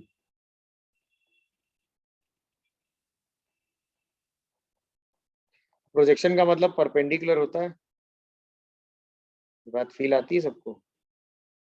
यानी उस point से नीचे perpendicular drop कर दो और वो पॉइंट का कोऑर्डिनेट निकाल लो। अभी एक सेकंड रुक जाओ, अभी एक पॉइंट दिखाएंगे तो बाकी सब देख लो। अब सोचो आपने एक्स वाई जेड पॉइंट एक जगह बनाया हुआ है, ये दिखा पॉइंट। अब बताओ एक्स एक्सिस पे इस पॉइंट का प्रोजेक्शन क्या होगा, ये वाला पॉइंट होगा कि नहीं? सोचो भाई, ये एक्स गया, वाई गया, जेड ऊपर की तरफ आया। अब इस पॉइंट को जब प्रोजेक्ट करोगे एक्स एक्सिस पे तो यही वाला पॉइंट तो आएगा। Yes yes sir. तो ये पॉइंट का कोऑर्डिनेट क्या होगा? x, 0, x, x, 0, 0। तो एक्स एक्सिस पे पॉइंट का प्रोजेक्शन कितना आएगा? x, 0, 0। वाई पे कितना आएगा? y 0, y, 0, y, जेड पे कितना आएगा? 0, 0, 0, z। एक्स वाई प्लेन पे कितना आएगा? एक्स वाई प्लेन पे Z. प्रोजेक्शन कितना आएगा? Z. x, y, x, y। यही आएगा। Yes yes why sir. Z plane पे कितना आएगा? और जेड एक्स प्लेन पे कितना आएगा? Sorry, x, 0, x, 0, 0, z। बस ये प्रोजेक्शन पॉइंट हो जाता है। तो एक्स वाई प्लेन के लिए किसको जीरो कर दोगे? जेड को। वाई जेड के लिए एक्स को जीरो, और जेड एक्स के लिए देख लो, कोई दिक्कत आ रही है तो बताओ।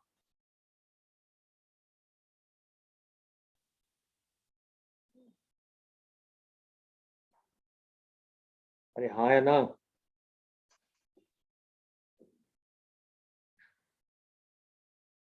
देख लीजिए, कोई डाउट है, कंफ्यूजन आ रहा हो तो बताइए। डन।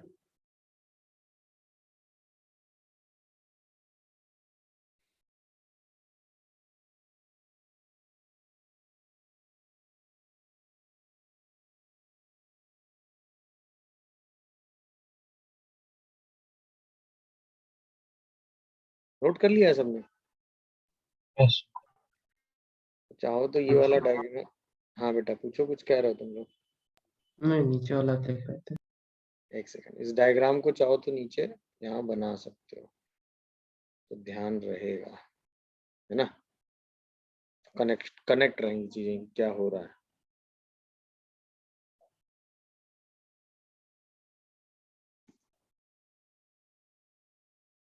सर हाँ बेटा पूछो। सर जो कोऑर्डिनेट एक्सेस वाली केस में आपने वो परपेंडिकुलर ड्रॉ किया था, एक बार फिर से बता दीजिए। क्या है, ये x है, ये y है, ये पॉइंट ऊपर की तरफ z आया, दिखा? हाँ सर। ये x, ये y, और सपोज ये x गए, ये y गए, और आगे की तरफ z गए, यहाँ पे आ गए। x एक्सिस ये है, तो जब हम प्रोजेक्शन डालेंगे तो परपेंडिकुलर ये होगा ना, ये नहीं। Yes sir. तो वो ये वाला पॉइंट जब x पे ड्रॉप करोगे तो x, 0, 0 ही हो जाएगा ना, दिखा? हाँ सर। x गए, y गए, z बाहर आ गए, तो जब प्रोजेक्शन डालोगे तो ये वाला पॉइंट आएगा ना प्रोजेक्शन में, x एक्सिस पे। y पे प्रोजेक्शन डालोगे, y पे प्रोजेक्शन डालोगे तो क्या होगा? x, y, z यहाँ हो तो ये वाला पॉइंट आ जाएगा, मतलब y, 0।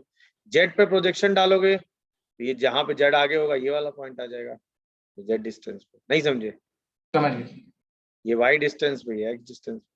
और अगर एक्स वाई प्लेन पे डालोगे तो यही वाला पॉइंट आ जाएगा, वाई जेड प्लेन पे डालोगे तो ये वाला पॉइंट आ जाएगा, जेड एक्स पे डालोगे तो ये वाला पॉइंट आ जाएगा। क्या है, मेरी बात समझे पूरी प्रॉपर? Yes sir. चलो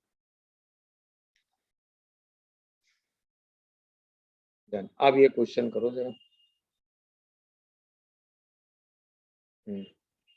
देखो क्वेश्चन पढ़ो। 3 consecutive vertices of parallelogram this चौथा वर्टेक्स बताना है। पैरेललोग्राम की थ्योरी तो आपको क्लियर है कि नहीं है? और ये 3 कंसेक्यूटिव वर्टेक्स है। ऐसे मेरा पहला सवाल, ऐसे कितने पैरेललोग्राम हो सकते हैं? क्या पैरेललोग्राम के डायगोनल्स एक दूसरे को क्या करते हैं? Bisect. तो अगर a 4, 3, 5 है, और b 0, 6, 0 है, और c -8, 1, 4 है, तो d तो डायरेक्ट निकल आएगा। कैसे? मिड पॉइंट, मिड पॉइंट निकाल लेंगे AC। a और c का मिड पॉइंट कितना आएगा यहाँ पे? अच्छा, मिड पॉइंट से याद आया, वही सेम थ्योरी यहाँ भी लगा सकते हो कि नहीं? अगर a point x1, y1, z1 हो, और a और b का मिड पॉइंट c हो,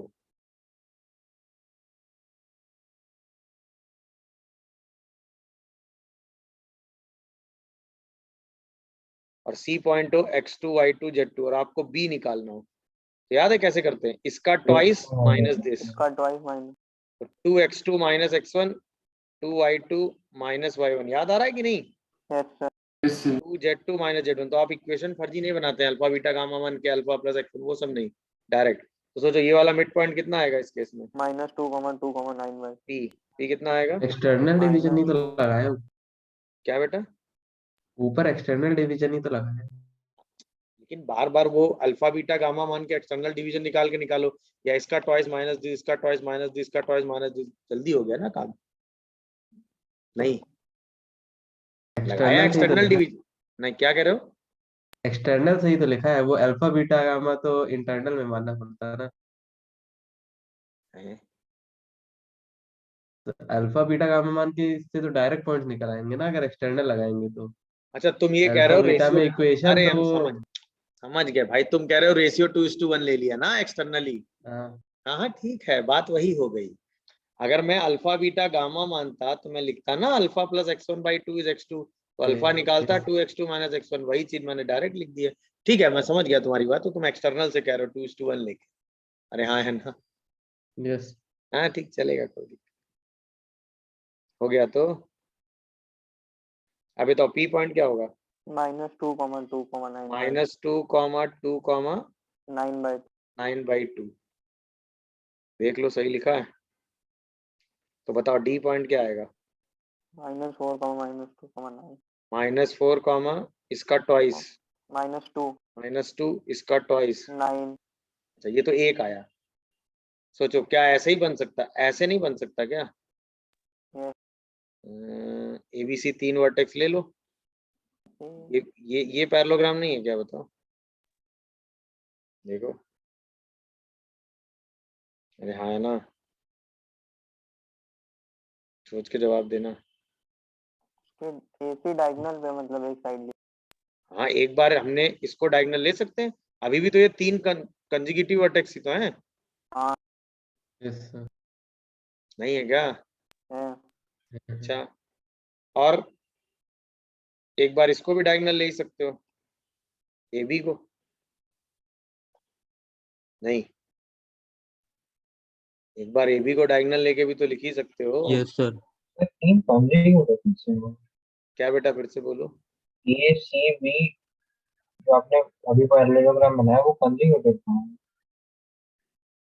नहीं समझे हम तुम्हारी बात, जो आपने अभी सेकंड पैरेललोग्राम बनाया उसमें तो वर्टिसेस में कॉन्जिक्यूटिव लिखी, कैसे नहीं है, 1 2 3, जो चौथा वर्टेक्स है ये 3 कंजिक्यूटिव नहीं है, बोलो, यस सर थैंक यू। अरे यार इसमें भी ये 3 कंजिक्यूटिव नहीं आए, देखो इस वाले पैरेललोग्राम में 3 वर्टेक्स कंजिक्यूटिव नहीं आ गए, 1 2 3, अरे सर बताओ पर ये ABC ऑर्डर में आना चाहिए। ऐसा कहीं नहीं लिखा है कि ऑर्डर सेम होना चाहिए, ये 3 अच्छा, हाँ। पैरेललोग्राम के कंजिक्यूटिव वर्टेक्स होने चाहिए बस, ऐसे 3 पैरेललोग्राम Yes, बन गए ना, अरे हाँ या ना। तो अब देखो मैं जो एक्चुअल में ये चीज मैं नहीं समझाना चाह रहा था, मैं जो अब जो समझाना चाह रहा हूँ वो इम्पोर्टेंट है, ये तो चल गया, 3 पैरेललोग्राम बनेंगे, ये फील आई कि नहीं आई, पहले तो मुझे बस यही बताओ, यस सर, हाँ है ना। तो एक बार आपने डी निकाल लिया, ऐसे ही डी डैश निकाल लोगे मिड पॉइंट लेके, ऐसे ही डी डबल डैश निकाल लोगे मिड पॉइंट लेके, हाँ या ना। Yes. अब जो मैं समझाना चाह रहा हूँ वो ये है, ये इन दोनों का मिड पॉइंट है, डी और डी डैश का, यस सर, ये इन Yes, दोनों sir. का मिड पॉइंट है, ये इन दोनों Yes, का sir. मिड पॉइंट है। तो एक थ्योरी हमने पढ़ी थी 2D के केस मिड में, पॉइंट याद है, theorem, mid point mid theorem point याद है, थ्योरम, यस सर, क्या थी वो थ्योरम, को याद रिकॉल कराएगा मुझे, यस सर, अगर आपको ये वर्टेक्स पता है x1 y1 z1, पैरेलल हो जाएंगे, ना वो सब थ्योरम तो नहीं, पैरेलल और हाफ हो जाएंगे। वो नहीं यार, वो तो थ्योरम हो गई ज्योमेट्री वाली, हम ज्योमेट्री थ्योरम थोड़ी लगाएंगे, ये x1 हमें plus वर्टेक्स x2 निकाल, minus 3 ये अगर x1 हमें plus मिड x2 पॉइंट दिए minus हैं ट्रायंगल x3 के, इन a case of 3D, 2D में भी सेम है, 2D में बस z हट जाता है, तो अगर हमें A वर्टेक्स बताना है, B वर्टेक्स बताना है, C वर्टेक्स बताना है, तो क्या करेंगे, इन दोनों को ऐड करेंगे और इसको माइनस करेंगे, तो ए वर्टेक्स तुरंत क्या लिखोगे? x1 plus x2 minus x3 x1 plus x2 minus X1 x3 plus y1 y1 plus minus y2 minus y3 z1 plus z2 minus minus z3 ये वही पूरा लॉजिक लगा के सब कुछ वही करके आता। सोचो ना, ये पैरेललोग्राम बनाओगे तुरंत, इसका मिड पॉइंट लिखोगे, इसका ट्वाइस करोगे और ये माइनस कर दोगे, तो घूम के यही आ गया ना, x1 plus x2 by 2 into 2 minus x3, y1 plus y2 by 2 into 2 minus y3, z1 plus z2 by 2 minus into 2 by z3। अच्छा, b पॉइंट तुरंत क्या लिखोगे? x1 plus x3 minus x2। अब भाई b के लिए इन दोनों को ऐड करोगे और इसको माइनस। फील आया कि नहीं सबको? yes sir yes sir. अरे डायरेक्ट लिख दोगे उठा के। Yes sir. सी पॉइंट क्या लिखोगे ऐसे?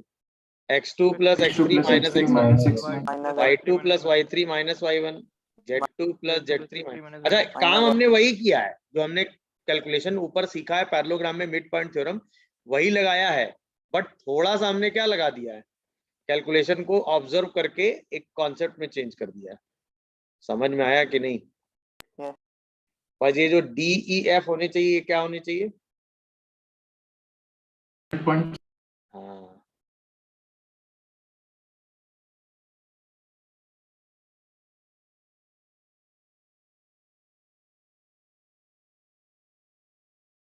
बस इतनी सी चीज है, बाकी कहीं कोई दिक्कत नहीं है। देख लीजिए, कोई डाउट आ रहा हो तुरंत बताइए।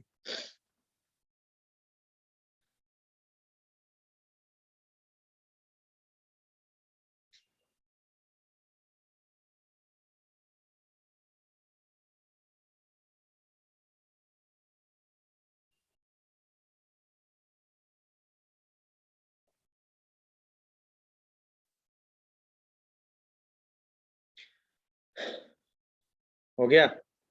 अब जरा सोच के बताना। डी तो आपने निकाल लिया है, बताओ व्हाट इज डी डैश? तो इन दोनों को ऐड करोगे और इसको माइनस कर दोगे, तो -8 -4 कितना आएगा D dash?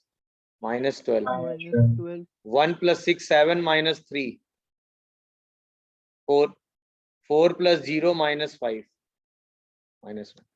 D double dash कितना आएगा? इन दोनों को ऐड करोगे, इसको माइनस करोगे तो 12, फिर इन दोनों को ऐड करोगे और इसको माइनस करोगे 8, फिर इन दोनों को ऐड करोगे और इसको माइनस करोगे। देख लो, कोई डाउट आ रहा हो तो बताओ। ऐसे ये कितना आएगा? इन दोनों को ऐड करोगे -4, इसको माइनस कर दोगे, फिर इन दोनों को ऐड करोगे 4 -6 तो -2, फिर इन दोनों को ऐड करोगे 9।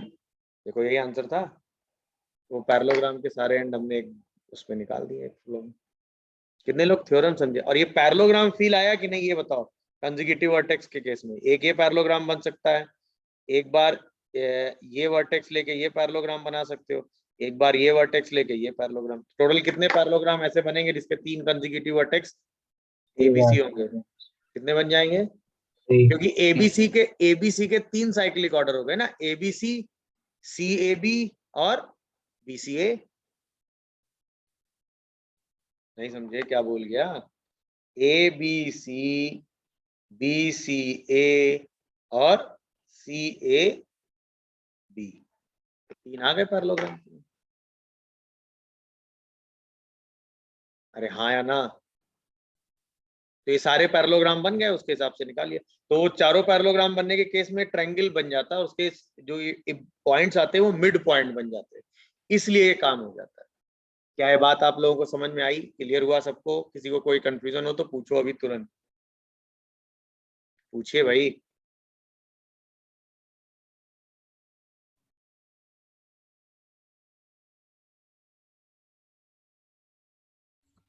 हो गया सर, नहीं डाउट है। चलो, ये बात हो गई बेसिक 2D में, ठीक है ना? 3D में ट्रायंगल वाला नोट कर रहे हैं।